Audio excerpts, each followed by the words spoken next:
అమ్మాయి లైఫ్ ఎలా ఉంటుందో నాకు తెలియదు కానీ 25 ఏళ్ళు దాటిన అబ్బాయి లైఫ్ మాత్రం పైకి కనబడినంత సరదాగా అయితే ఉండదు. ఓరా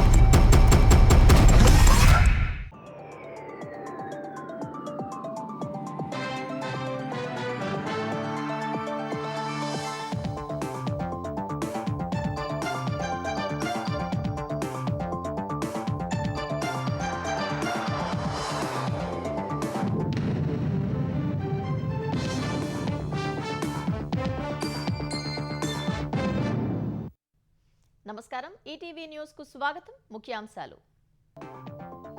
కేంద్ర మంత్రి రాజీనామా చేసే వరకు ఆందోళన ఆగదన్న కాక్రోచ్ జనతా పార్టీ. పోలీసులపై రాళ్ల దాడితో సెంట్రల్ ఢిల్లీలో ఉద్రిక్తత, భారీగా బలగాల మోహరింపు. విద్యార్థులపై కేసులు పెట్టొద్దన్న సోనం వాంగ్చుక్. కేంద్రం హామీ ఇస్తే దీక్ష విరమించేందుకు సిద్ధమని వెల్లడి. వీడియో సందేశం ద్వారా ప్రభుత్వానికి విజ్ఞప్తి. నీట్పై రాహుల్ రాజకీయం చేస్తున్నారన్న కేంద్రం. శాశ్వత పరిష్కారానికి చర్చకు రావాలని నడ్డా పిలుపు. సమస్యను పక్కదారి పట్టిస్తున్నారని కాంగ్రెస్ ఆరోపణ. నేడు ఆంధ్రప్రదేశ్ కేబినెట్ సమావేశం. వివిధ సంస్థలకు భూ కేటాయింపులకు ఆమోదం తెలిపే అవకాశం. ఉద్యోగుల డిమాండ్లపై చర్చ. వైసీపీ నేత భూమన భూ ఆక్రమణలపై కొరడ. కబ్జా చేసిన స్థలాల్లో నిర్మాణాల తొలగింపు. మంగళ, తిరుచానూరులో 17 ఎకరాలు స్వాధీనం. క్యూర్ పరిధిలో అభివృద్ధి పనుల వేగం పెంచాలన్న సీఎం. భూసేకరణ చేపట్టకుండా టెండర్లు పిలవొద్దని ఆదేశం.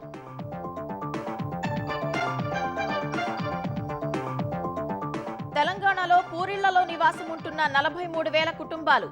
సర్వేలో గుర్తించిన ప్రభుత్వం. రెండో విడతలో ఇందిరమ్మ ఇళ్లు ఇవ్వాలని నిర్ణయం.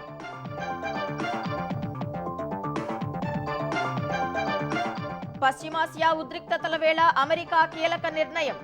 సౌదీ అరేబియాతో అణు ఒప్పందం. యురేనియం శుద్ధికి పచ్చ జెండా.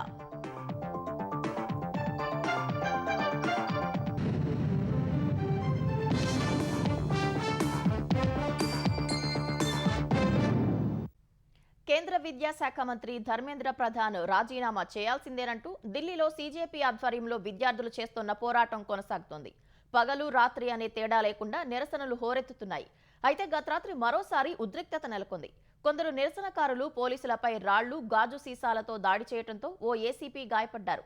పరిస్థితి ఉద్రిక్తంగా మారడంతో సెంట్రల్ ఢిల్లీని పోలీసులు దిగ్బంధించారు. ఇంటర్నెట్ సేవలను నిలిపివేసి భారీగా బలగాలను మోహరించారు.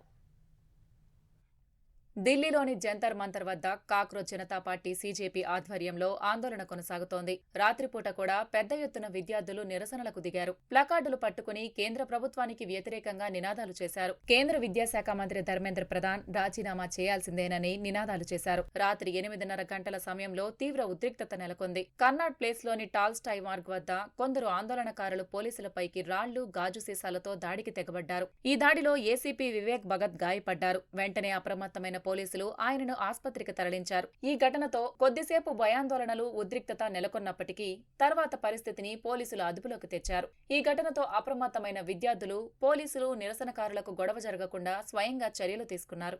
రోడ్డుపై చైన్ తరహాలో బైఠాయించి ఆందోళనకారులను అదుపు చేశారు. తమను దాటి వెళ్లొద్దంటూ విజ్ఞప్తి చేశారు. ప్రధాన వేదిక వద్ద మాట్లాడిన సీజేపీ వ్యవస్థాపకుడు అభిజిత్ దీప్కే కేంద్ర విద్యాశాఖ మంత్రి ధర్మేంద్ర ప్రధాన్ రాజీనామా చేసే వరకు తమ ఆందోళన కొనసాగుతుందని తేల్చి చెప్పారు.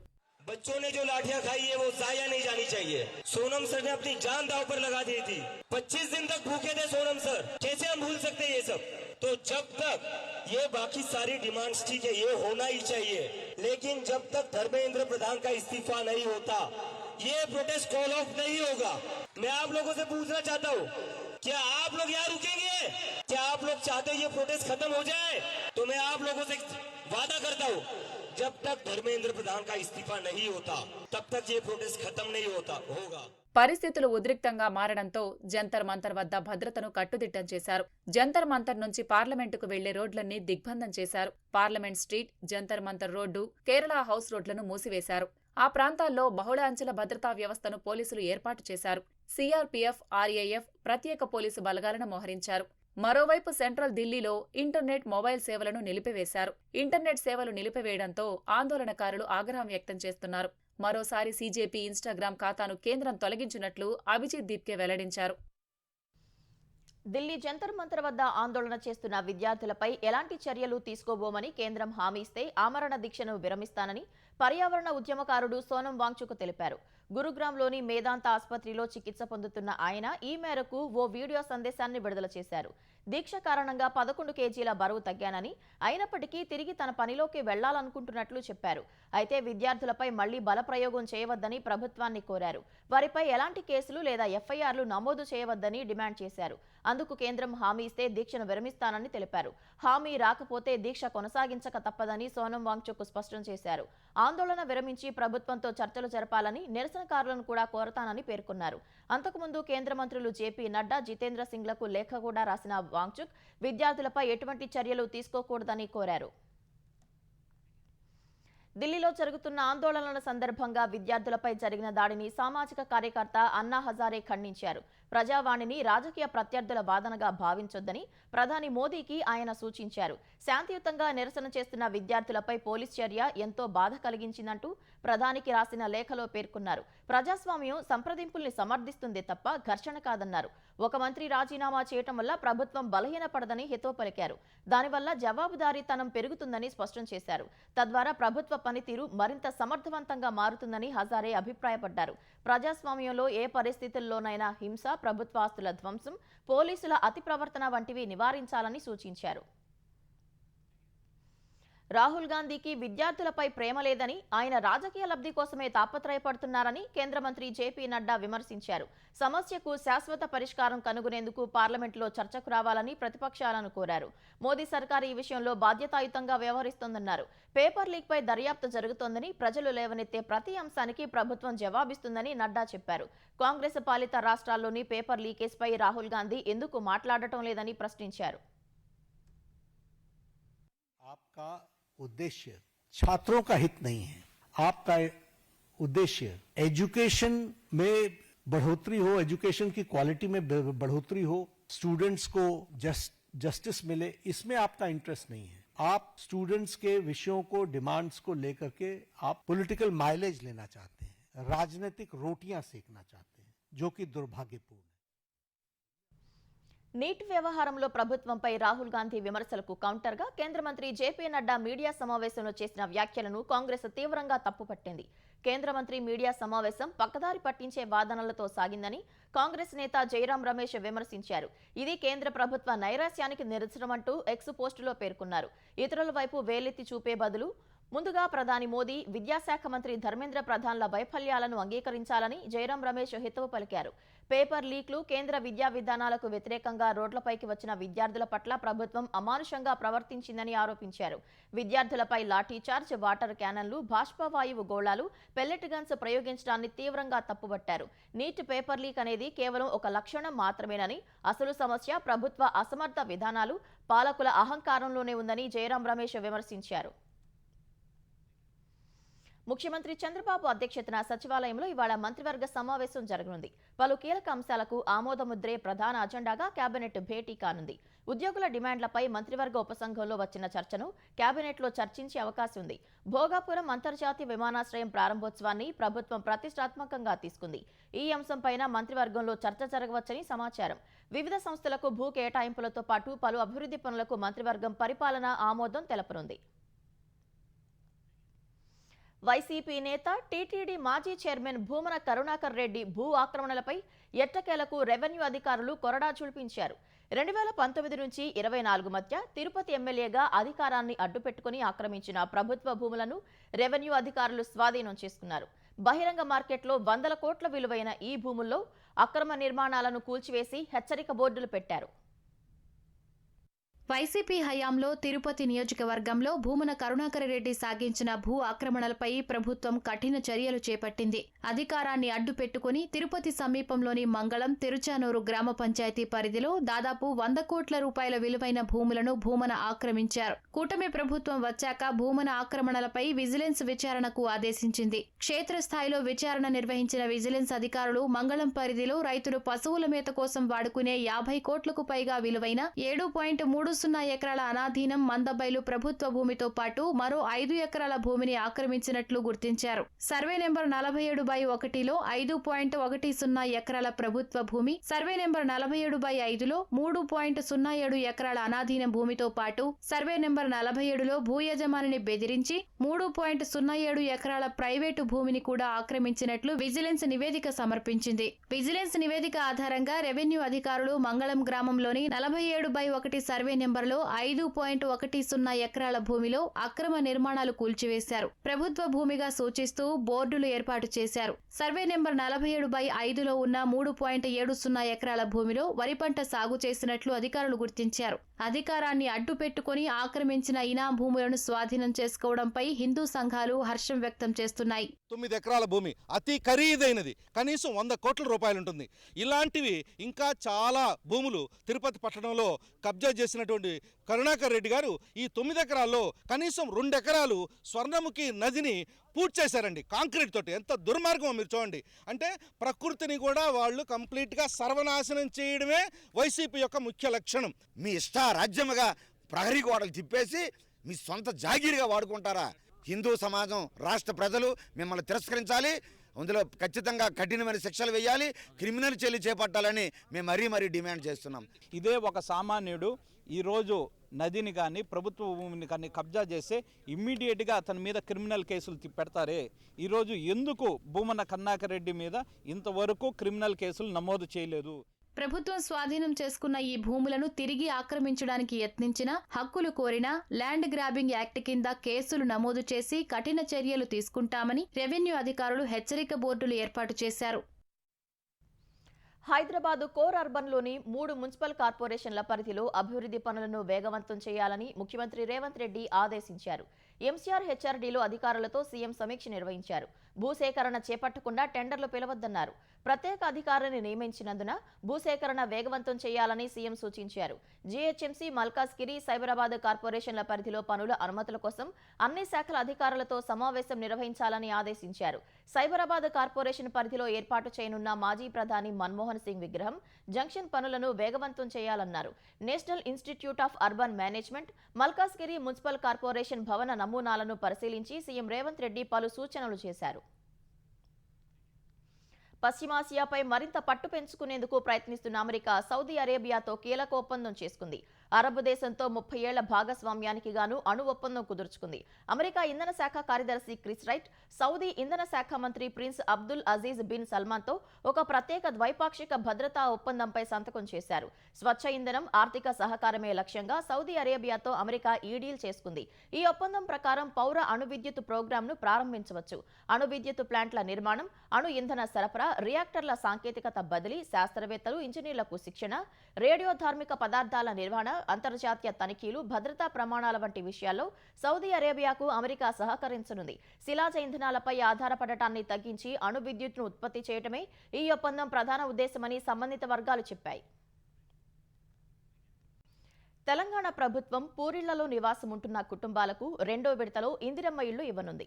రాష్ట్ర వ్యాప్తంగా నిర్వహించిన సర్వే వచ్చిన దరఖాస్తుల ఆధారంగా మొత్తం 82,890 కుటుంబాలు పూరిళ్లలో నివసిస్తున్నట్లు అధికారులు తేల్చారు. అందులో 43,000 కుటుంబాలు ఇందిరమ్మ ఇళ్లకు అర్హులని గుర్తించారు. 2వ విడతలో ఇందిరమ్మ ఇళ్ల కేటాయింపులో పూరి గుడిసెల్లో ఉంటున్న వారికి ప్రాధాన్యం ఇవ్వాలని సర్కార్ నిర్ణయించింది. ఈ మేరకు 43,000 కుటుంబాలు ఇందిరమ్మ ఇళ్లకు అర్హులని గుర్తించారు. క్షేత్రస్థాయిలో నిజంగానే అక్కడ పూరిళ్లు ఉన్నాయా, అందులో పేదలు నివసిస్తున్నారా అనే సమగ్ర సర్వే చేపట్టారు. వీరి వివరాలను ఎంపీడీఓలకు పంపిస్తారు. అక్కడి నుంచి కలెక్టర్ల అనుమతికి వెళ్తాయి. చివరిగా జిల్లా ఇన్ఛార్జ్ మంత్రి ఆమోదం తెలిపితే గుడిసెవాసులకు ఇందిరమ్మ ఇళ్లను మంజూరు చేస్తూ అనుమతి పత్రాన్ని అందిస్తారు. ఈ ప్రక్రియను వారం 10 రోజుల్లో పూర్తి చేయాలని హౌసింగ్ శాఖ భావిస్తోంది. అత్యధికంగా భద్రాద్రి కొత్తగూడెం జిల్లాలో 5,421 కుటుంబాలు పూరిళ్లలో నివసిస్తున్నట్లు సర్వేలో తేలింది. భూపాలపల్లిలో 3,328 కుటుంబాలు, నల్గొండలో 3,142, మెదక్లో 2,955 కుటుంబాలు పూరిళ్లలో నివాసముంటున్నాయి. క్యూరు పరిధిని మినహాయిస్తే మేడ్చల్, మల్కాజ్గిరిలో 58 కుటుంబాలు, రంగారెడ్డిలో 318 కుటుంబాలు గుడిసెల్లో ఉంటున్నాయని సర్వేలో గుర్తించారు. జగిత్యాల జిల్లాలో 356 కుటుంబాలు, కరీంనగర్లో 359 కుటుంబాలు, రాజన్న సిరిసిల్లలో 399 కుటుంబాలు పూరిళ్లలో నివాసముంటున్నాయి. మొదట పూరిళ్లలో నివాసముంటున్నట్లు గుర్తించిన పేదలకు ఇందిరమ్మ ఇళ్ల మంజూరు పత్రాలు ఇవ్వనున్నారు.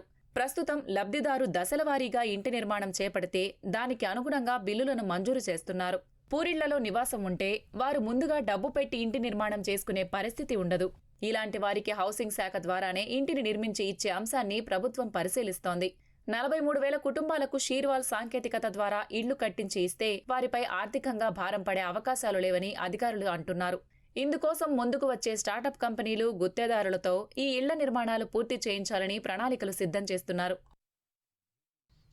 కాలం తెచ్చిన కరువు కాదు, కాంగ్రెస్ తెచ్చిన కరువంటూ కేటీఆర్ చేసిన వ్యాఖ్యలపై తెలంగాణ ఉప ముఖ్యమంత్రి భట్టి విక్రమార్క తీవ్రంగా మండిపడ్డారు. అమెరికాలో చదువుకున్న వ్యక్తి ఎల్నినో గురించి కనీసం అవగాహన లేకుండా మాట్లాడటం విడ్డూరంగా ఉందన్నారు. వరంగల్, హన్మకొండలో మంత్రులు కొండా సురేఖ, పొన్నం ప్రభాకర్తో కలిసి ఉప ముఖ్యమంత్రి భట్టి విక్రమార్క పలు అభివృద్ధి పనులకు శ్రీకారం చుట్టారు. అనంతరం ఎన్పీడీసీఎల్ పనితీరు, భవిష్యత్ కార్యాచరణపై సమీక్షా సమావేశం నిర్వహించారు. వానాకాలం సన్నద్ధతలో భాగంగా విద్యుత్ స్తంభాలు, డీటీఆర్ నిర్మాణాల పునరుద్ధరణ, చెట్ల కొమ్మల తొలగింపు, విద్యుత్ స్తంభాల మార్పిడి, వరద ప్రభావిత ప్రాంతాల్లో లైన్ల ఎత్తు పెంపు వంటి చర్యలు చేపట్టాలని అధికారులకు సూచించారు. నాణ్యమైన విద్యుత్ సరఫరా చేయడంతో పాటు భవిష్యత్ అవసరాలకు తగ్గట్టుగా విద్యుత్ మౌలిక వస్తువులను మరింత బలోపేతం చేసే లక్ష్యంతో తెలంగాణ ప్రభుత్వం పనిచేస్తుందన్నారు. ఇది కాలం తెచ్చిన కరువు కాదు, కాంగ్రెస్ తెచ్చిన కరువు అని మాట్లాడి 4,000 నుంచి 5,000 కిలోమీటర్లు రేవంత్ రెడ్డి గారు ఏమన్నా అక్కడ ప్రయాణం చేసి దాని ప్రభావం అంతా తీసుకొచ్చి తెలంగాణ మీద పడేటట్టు చేశాడా? ప్రపంచం అంతా చెప్తా ఉంది, సైంటిస్టులు అంతా బయటకు వచ్చి మాట్లాడుతూ ఉంది. ఎల్నినో ప్రభావం వల్ల ఈరోజు కేవలం తెలంగాణ కాదు, దేశంలో, ప్రపంచంలో దీని ప్రభావం వస్తూ ఉంది. నేను చదువుకున్న పెద్ద మనిషి ఎట్ట మాట్లాడి నాకు అర్థం కాదు. ఇటువంటి దుర్మార్గమైనటువంటి ఆలోచనలు బంద్ చేయండి. సీతారామ ప్రాజెక్టు ద్వారా ఖమ్మం శివారులోని వెంకటాయపాలెం డీప్ కట్ వద్దకు గోదావరి జలాలు చేరుకున్నాయి. ఈ సందర్భంగా వ్యవసాయ శాఖ మంత్రి తుమ్మల నాగేశ్వరరావు గోదావరిలో పూలు చల్లి పూజలు చేశారు. ఈ నెల మొదటి వారంలో సీతారామ ప్రాజెక్టు ప్రధాన పంప్ హౌస్ మోటార్లను ఆన్ చేయడంతో గోదావరి గలగలలు మొదలయ్యాయి. బీజీ కొత్తూరు నుంచి 116 కిలోమీటర్ల దూరంలోని ఏన్కూర్ వద్ద సాగర్ కాలువలోకి నీటిని మళ్లించారు. సాగర్ మెయిన్ బ్రాంచ్ కెనాల్లోకి చేరే గోదావరి జలాలు 14 కిలోమీటర్ల దూరం కాలువలో వెనక్కి మళ్లించి ఎస్కేప్ లాకుల నుంచి వైరా జలాశయానికి పంపారు. భద్రాద్రి రాముడి దయతోనే సీతారామ ప్రాజెక్టు నిర్మాణం జరిగిందని మంత్రి తుమ్మల నాగేశ్వరరావు అన్నారు. రాజీవ్ కెనాల్ ద్వారా ఖమ్మం వరకు గోదావరి జలాలు చేరుకోవటం మర్చిపోలేని ఘట్టమన్నారు. ఎల్నినో పరిస్థితులను దృష్టిలో ఉంచుకొని నీటిని పొదుపుగా వాడుకోవాలని మంత్రి తుమ్మల రైతులకు సూచించారు. ఇంకా ఎలినో బలపడలా, మోడరేట్ స్థాయిలో ఉంది. ఆగస్టులో, సెప్టెంబర్లో కూడా ఇది బలపడే స్థితికి వచ్చి, ఇది ఇంకా బలపడితే ఇంకా భూతాపం పెరిగిపోయి ఎవాపరేషన్ లాసెస్ వచ్చి ఉన్న నీళ్లు కూడా మనకి దక్కని పరిస్థితి వస్తుంది. అప్పటి వరకు మంచినీళ్ళ పథకాలు ఉన్న దగ్గర జాగ్రత్త చేసుకోండి. మంచినీటికి సమస్య రావద్దు. వేసినటువంటి పంటలను కూడా ఏ రకంగా కాపాడగలుగుతామో మీరు ముందు నుంచే ఆరుతడి పంటలు, చిరుధాన్యాలు, పప్పు ధాన్యాలు తక్కువ నీటితోటి పండి చేయగలిగితే అప్పుడొక తడి ఇచ్చేదానికి డిపార్ట్మెంట్ ప్రయత్నం చేస్తుంది. వర్షాభావ పరిస్థితుల నేపథ్యంలో ఎవరూ ఆందోళన చెందాల్సిన అవసరం లేదని తెలంగాణ ప్రభుత్వం రైతులకు అండగా ఉంటుందని మంత్రి సీతక్క తెలిపారు. అమెరికా తెలంగాణ అసోసియేషన్ సమావేశాల్లో పాల్గొనేందుకు అమెరికా వెళ్లిన మంత్రి సీతక్క ములుగు రైతులతో ఫోన్ ద్వారా మాట్లాడారు. చెరువుల పరిస్థితి, విత్తనాలు, ఇతర సమస్యల గురించి అడిగి తెలుసుకున్నారు. రాబోయే రోజుల్లో విస్తారంగా వర్షాలు కురుస్తాయని సీతక్క ఆశాభావం వ్యక్తం చేశారు. నీటి లభ్యతకు అనుగుణంగా రైతులు పంటలను సాగు చేయాలని సూచించారు. ప్రభుత్వం ప్రతిష్టాత్మకంగా చేపట్టిన జలసిరి కార్యక్రమాన్ని ఉద్యమంలా ముందుకు తీసుకెళ్లాలని కోరారు. ప్రతి గ్రామంలో వర్షపు నీటిని ఒడిసిపడితే భూగర్భ జలాలు పెరుగుతాయని, నీటి సంరక్షణలో ప్రతి రైతు భాగస్వామి కావాలని మంత్రి సీతక్క కోరారు. ఆంధ్రప్రదేశ్లో 22A చిక్కుల నుంచి భూములకు విముక్తి లభించనుంది. పట్టా భూములను 22A జాబితాలో పెడితే సంబంధిత అధికారిపై చర్యలు తీసుకోనున్నారు. ఈ మేరకు కూటమి ప్రభుత్వం జీవోను జారీ చేసింది. నోటీసులు ఇచ్చి వివరణ తీసుకుని విచారణ చేశాకే ఏ భూమినైనా నిషేధిత జాబితా 22Aలో చేర్చాల్సి ఉంటుందని, అధికారులు ఇష్టానుసారంగా అందులో చేర్చడం కుదరదని ఏపీ రెవెన్యూ శాఖ మంత్రి అనగాని సత్యప్రసాద్ తెలిపారు. ఒక అధికారి కారణంగా భూ యజమాని హక్కులకు భంగం కలిగితే దానికి అతడే బాధ్యత వహించాల్సి ఉంటుందని హెచ్చరించారు. ఏపీ వ్యాప్తంగా 22A భూముల సమస్యలతో యజమానులు పడుతున్న ఇబ్బందుల్ని పరిష్కరించడానికి కొత్త మార్గదర్శకాలు జారీ చేశామని మంత్రి చెప్పారు.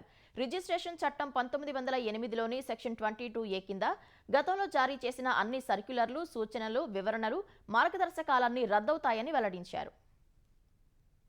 18/6/1954 నాటి కంటే ముందు అసైన్ ప్రతి ఒక్క భూమి కూడా 22A నుంచి తొలగించాలని చెప్పేసి మేము క్లియర్గా తెలియజేస్తా ఉన్నాం. అలాగే ఏదైతే చట్టబద్ధంగా అధికారి ఎవరైతే ఉన్నారో లేకుండా కామన్ మ్యాన్ కూడా ఎవరు కామన్గా ఒక అధికారి ఇచ్చేసారని చెప్పి 22Aలో పెట్టినటువంటి ఉంటే ఏదైతే మేము పెట్టాల్సిన ప్రొఫార్మా ఇప్పుడు చెప్పబోతా ఉన్నాం ఆ క్రమంగా పెట్టకుండా అధికారి లేనటువంటి అధికారి పెట్టినటువంటి అన్నీ కూడా తీసేయాలని కూడా మేము తెలియజేస్తా ఉన్నాం. నిషేధ ఆస్తుల జాబితాలో ఏదైనా భూమిని చేర్చడానికి లేదా తొలగించడానికి ఆర్డీఓకి లేదా సబ్ కలెక్టర్కి మాత్రమే ఇస్తా ఉన్నాం. గ్రామాల్లో అయితే ఎకరానికి మించిన భూమి ఉంటే, అలాగే పట్టణాలు అయితే 1000 అదనపు చదరపు గజాల కంటే ఎక్కువ ఉంటే మాత్రం అది రాష్ట్ర ప్రభుత్వం అనుమతి కంపల్సరీగా తీసుకోవాలి. మచిలీపట్నంలో రోడ్డు మార్జిన్, శ్మశాన వాటికలు, డ్రైనేజ్ పోరంబోకు భూముల్లో మాజీ మంత్రి పేర్ని నాని, ఆయన కుమారుడు కిట్టు పంపిణీ చేసిన నకిలీ ఇళ్ల పట్టాలను 4 వారాల్లో రద్దు చేయాలని రెవెన్యూ, పురపాలక శాఖలను హైకోర్టు ఆదేశించింది. అందుకు బాధ్యులైన అధికారులపై తీసుకున్న క్రమశిక్షణ చర్యల వివరాలను తమ ముందు ఉంచాలని సూచించింది. హైకోర్టు ప్రధాన న్యాయమూర్తి జస్టిస్ లిసాగిల్, జస్టిస్ చెల్లా గుణరంజన్లతో కూడిన ధర్మాసనం ఈ మేరకు ఉత్తర్వులిచ్చింది.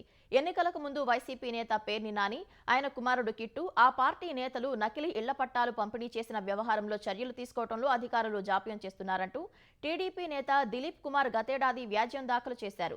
నకిలీ పట్టాలు పంపిణీ చేసింది వాస్తవమని అధికారులు తేల్చినట్లు పిటిషనర్ తరపు న్యాయవాది కోర్టుకు తెలిపారు. రాజకీయ ప్రయోజనం కోసమే పిల్వేశారని పేర్ని నాని తరపు న్యాయవాది వాదించారు. వాస్తవాలను గోప్యంగా ఉంచి పిల్వేసినట్లు తేలితే పిటిషనర్కు ఖర్చులు విధిస్తామని ధర్మాసనం స్పష్టం చేసింది. పశ్చిమాసియాలో యుద్ధం మరింత తీవ్ర రూపం దాల్చుతోంది. ఇరాన్ సామర్థ్యాన్ని దెబ్బతీసే లక్ష్యంతో ఆ దేశంపై వరుసగా 12వ విడత దాడులు నిర్వహించినట్లు అమెరికా ప్రకటించింది. ప్రాంతీయ జలాల్లో ప్రయాణించే పౌర, వాణిజ్య నౌకలను బెదిరించే ఇరాన్ సామర్థ్యాన్ని మరింతగా దెబ్బతీయటానికే ఈ దాడులు చేసినట్లు యుఎస్ సెంట్రల్ కమాండ్ పేర్కొంది. అమెరికా దాడులకు ప్రతీకారంగా ఇరాన్ కూడా గల్ఫ్ దేశాల్లోని ఇంధన మౌలిక సదుపాయాలు, డీశాలినేషన్ ప్లాంట్లపై దాడులకు పాల్పడుతుంది. అకాబా మీదుగా వచ్చిన 4 ఇరాన్ క్షిపణులను అడ్డుకున్నట్లు జోర్డాన్ సైన్యం తెలిపింది. బహ్రెయిన్లో క్షిపణి హెచ్చరికలు జారీ చేయగా దమ్మాంలోని ప్రజలు సురక్షిత ప్రాంతాలకు వెళ్లాలని సౌదీ అరేబియా హెచ్చరించింది. అమెరికాలో 9/11 తరహా దాడులు చేస్తామని ఇరాన్ తీవ్ర హెచ్చరిక చేసింది. యుద్ధం కొనసాగితే అమెరికాలో జాతీయ సంతాప దినాలు ప్రకటించే స్థాయికి పరిస్థితులు వెళ్తాయని పేర్కొంది. ఈ మేరకు ఇరాన్ ప్రభుత్వ అనుబంధ వార్తా సంస్థ తస్నిమ్ ఓ ప్రకటనను ప్రసారం చేసింది. అంతకుముందు హార్మూజ్లో వాణిజ్య నౌకలపై మళ్లీ దాడి చేస్తే ప్రతీకారంగా ఇరాన్లోని వంతెనలు లేదా విద్యుత్ కేంద్రాలను టార్గెట్ చేస్తామని ట్రంప్ హెచ్చరించారు.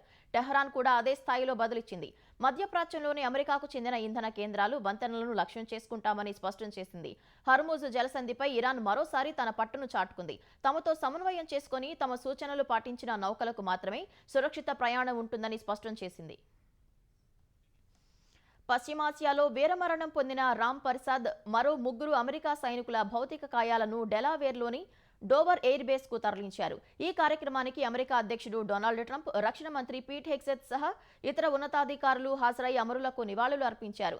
అనంతరం సైనికుల భౌతిక కాయాలను వారి కుటుంబ సభ్యులకు అప్పగించారు.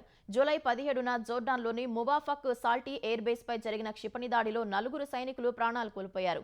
అటు రామ్ ప్రసాద్ మృతి పట్ల ట్రినిడాడ్ అండ్ టొబాగో ప్రభుత్వం సానుభూతి వ్యక్తం చేసింది. రామ్ ప్రసాద్ కు తమ దేశంతో ఉన్న అనుబంధం కారణంగా ఆమె మరణం తమను ఎంతో బాధిస్తోందని ట్రినిడాడ్ ప్రధాని కమలా ప్రసాద్ బిసెసార్ ఆవేదన వ్యక్తం చేశారు. భారత్ అమెరికా మధ్య చర్చలు పూర్తయినా వాణిజ్య ఒప్పందం కుదిరేందుకు మరో 3 నుంచి 4 నెలల సమయం పట్టే అవకాశం కనిపిస్తోంది. ప్రస్తుతం సెక్షన్ 301 ఈ ఒప్పందానికి ప్రధాన అడ్డంకిగా మారినట్లు సమాచారం. మనీలాలో బుధవారం జరిగిన ఆసియాన్ విదేశాంగ మంత్రుల సమావేశంలో పాల్గొన్న అమెరికా సీనియర్ అధికారి ఓ వార్తా సంస్థతో కీలక విషయాలు వెల్లడించారు. భారత్ అమెరికా వాణిజ్య ఒప్పందం దాదాపు ఖరారైందన్నారు. 2 దేశాల మధ్య ఎలాంటి విభేదాలు లేనప్పటికీ అమెరికా అంతర్గతంగా చేపడుతున్న వాణిజ్య దర్యాప్తుల వల్లే ఆలస్యం జరుగుతోందన్నారు.